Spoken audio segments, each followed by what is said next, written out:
আসসালামু আলাইকুম এভরিওয়ান। আজকে আমি বিফ বিরিয়ানি রান্না করব।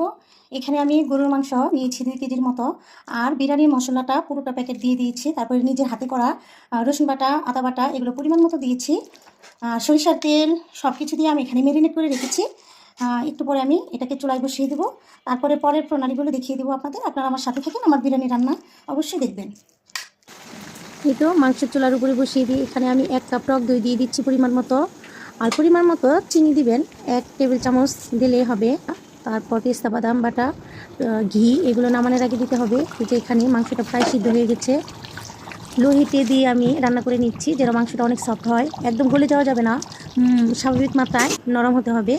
এখন আমি পোলাও রান্না করেছি আলাদা হাঁড়িতে। এখানে আমি মাংস মিক্স করে নিচ্ছি।